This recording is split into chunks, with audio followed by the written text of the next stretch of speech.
Havelock and Lord Pendleton are in the courtyard. I expect they'll want to congratulate you.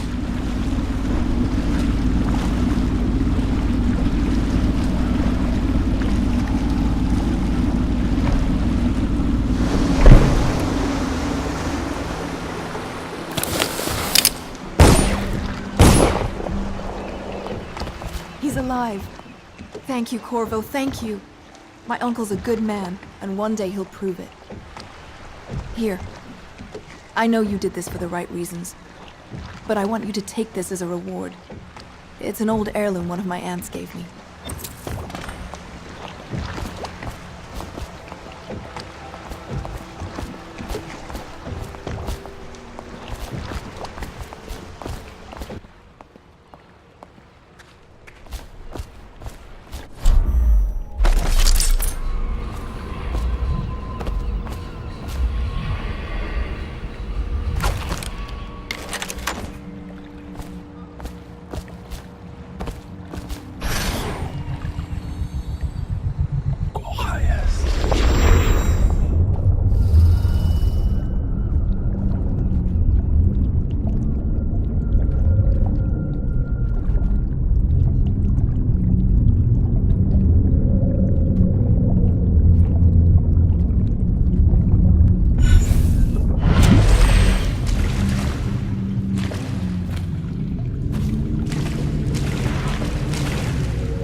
Laughter, and they sing old songs, linking arms.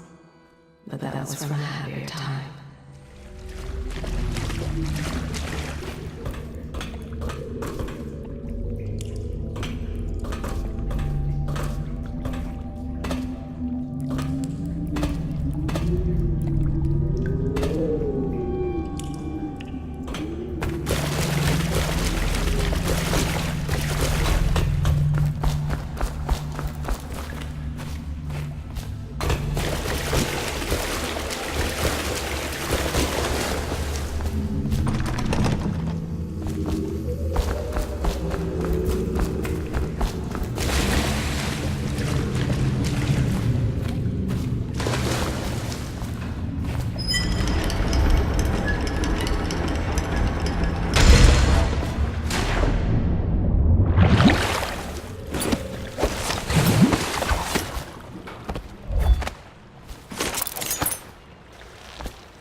They're all corrupt. If this is going to work, we have to take down the Lord Regent and all of his key... Sailors tell tales of monsters far out to sea. But I'll tell you, there's strange things in this river no one talks about. Lights in the water, late at night. I've seen faces, too. I'd imagine the daughter of an empress is tougher than you think. Quite right.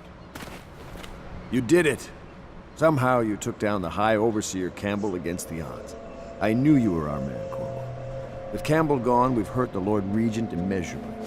And with Martin back, we'll have the finest strategist alive. The Lord Regent must be shitting himself in Dunwall Tower. Yes, and Campbell's journal, let's not forget. Our hope is that in these encoded pages, the location and condition of Emily Kaldwin can be discovered. Our entire movement will mean nothing if we can't place the rightful heir on the throne. We must act fast. No doubt the Lord Regent is holding Emily somewhere, waiting to reveal her, to step out as the hero and further cement his regency. If he doesn't bring the young lady forth soon, there will be infighting among the nobles as to who should succeed the Empress. Yes, time is against us. But now you should take a well-earned rest, Corvo. We will decipher the contents of the High Overseer's journal and share them with you later.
Beyond question. It's not anyone who can walk into Holger Square and put down the High Overseer. And now we're faced with the question, could he be dangerous? Events are going to move quickly now. The storm's rising.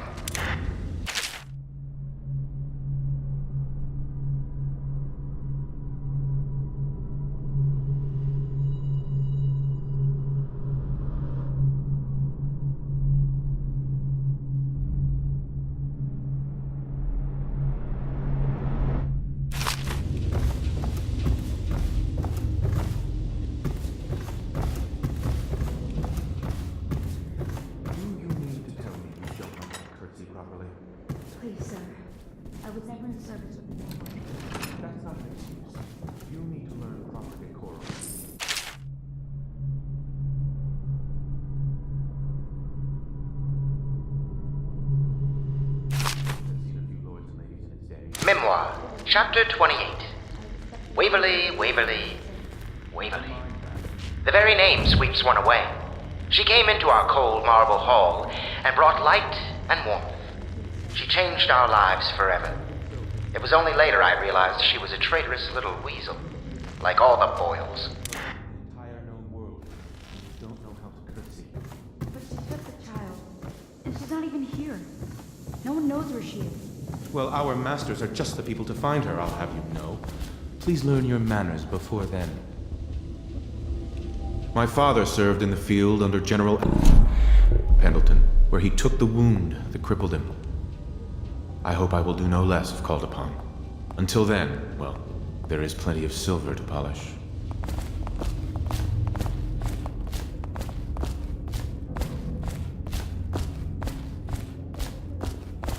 Sometimes I wonder if the plague is just going to go on and on and on and kill everyone ever, and it's the end of the world. Think of that.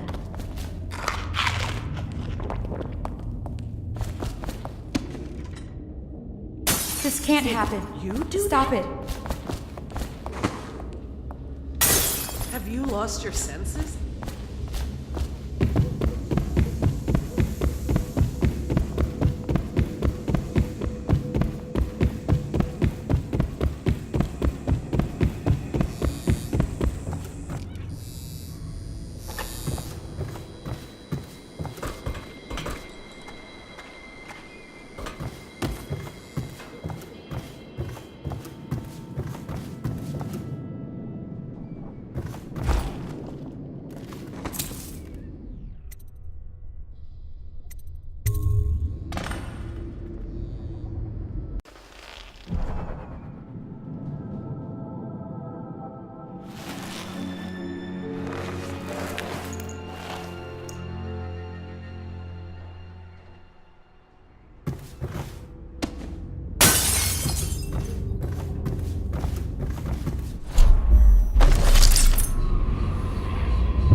I have to get back to the Admiral. He has news for me.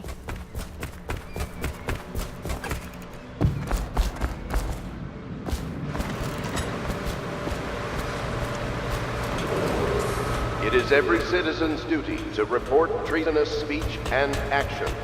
The state depends on you.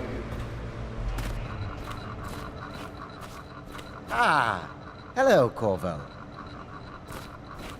Hello, Corvo.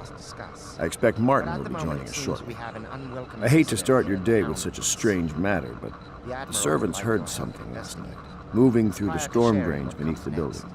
Most likely a weeper, the poor bastard. There's no hope for them once the plague gets that far along. Nothing more than a shuffling corpse full of sickness and insects, if you ask me. I'd appreciate you investigating, just to be sure it's not a nosy guardsman that's getting too close. Here's a key to the hatches. I'd send a servant down there, but they'd die of fear on the spot, I'm afraid. Maybe Piero can concoct some sort of sleep poison for your crossbow if you want to go that route.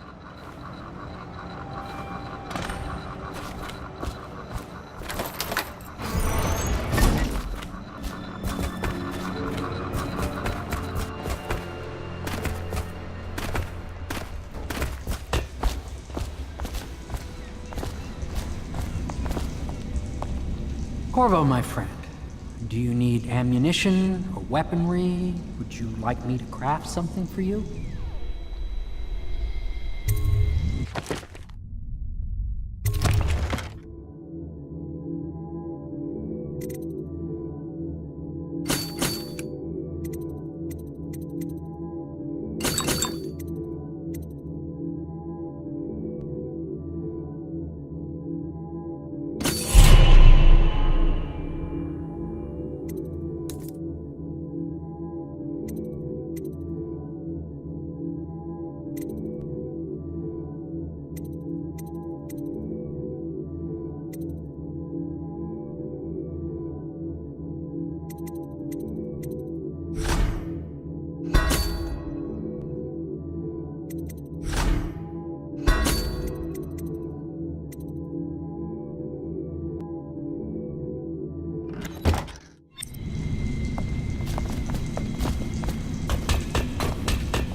I'm getting a frequency reverberation that confounds some of my experiments.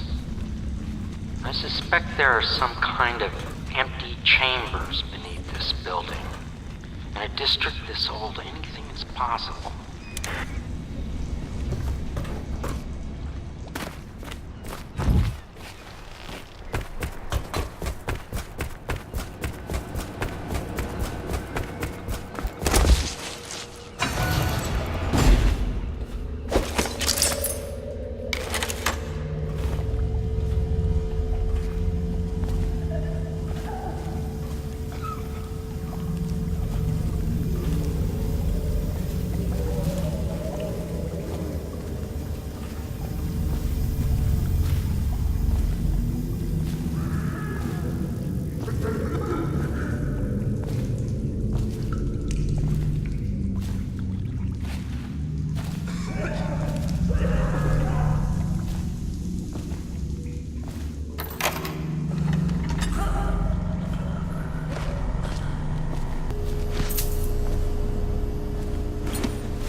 Sometimes under the influence of wine, and sometimes the influence is the point of a knife.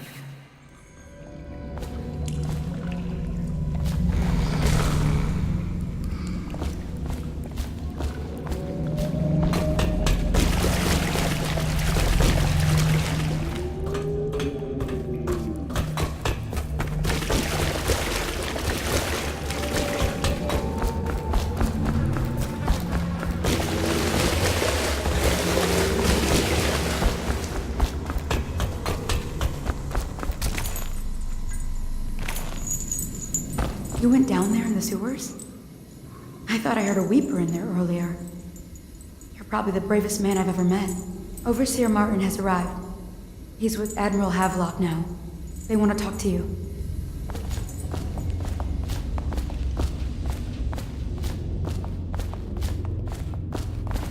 Corvo, I trust you remember Martin, an overseer before, and perhaps again someday soon. I owe you thanks for my rescue. Indeed, you've given us a glimmer of hope, Corvo. Because we've gotten what we wanted from Campbell's journey. You've done it. We know where Emily Caldwell is being held. The Golden Cat, of all places. A bathhouse for aristocrats. Little better than a cursed brothel. But there's an unfortunate twist. It appears that Pendleton's own kinsmen stand in our way. The twins, Morgan and Custis.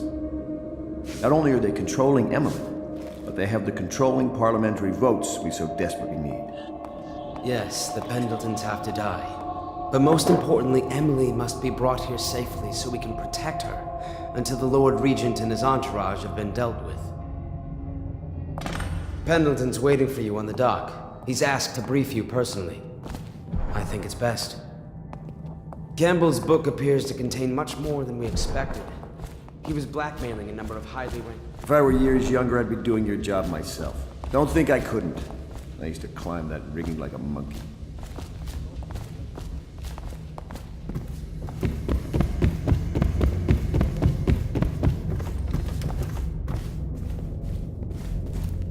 Chapter 32. As yet I have said little of my brothers Morgan and Custis. Twins they are, and 4 years senior to me. Morgan is the larger of the two brutes by a slight bit. From earliest memory, they abused me in every way.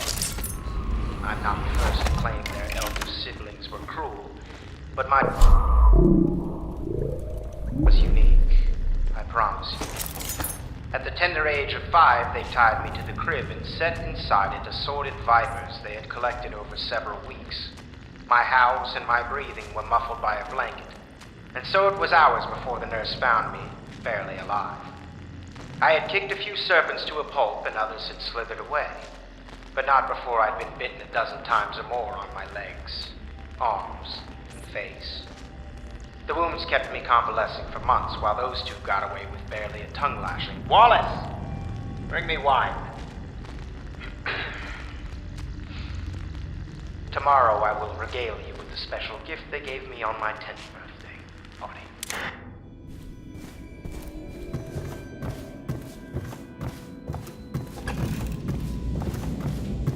Ah, you're finally back. Excuse me, Admiral. I was delayed. Pay close attention to your duty, miss. It will never work without Emily. And when she gets here, you will be her nurse and teacher. In a way, you're more important than Corvo here. You mean you found her?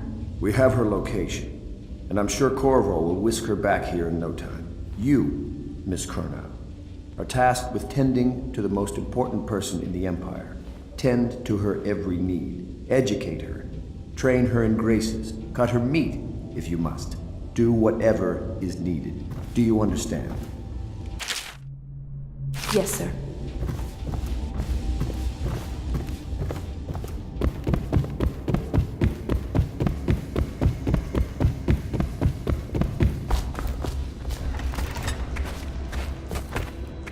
Corvo. Corvo. I've asked to speak to you myself. You see, I'm sending you to kill my older brothers, Morgan and Custis. They're horrible men. It's true, as you may have heard, cruel beyond words. Further, my brothers are close allies to the Lord Regent, and as long as they are in Parliament, we cannot gather the votes we'll need to stop the Lord Regent from further consolidating his power. These days, they're best known for exploiting their favor with him to cheat others out of their wealth. Let's just say that not every family evicted and quarantined for having the plague actually has the plague. I warned my brothers in every way I could. I really did. But they never did listen to me. They'll be at the Golden Cat tonight at their usual revels. They'll be protected by the City Watch, so it'll be dangerous. Now go. Please do it before I change my mind.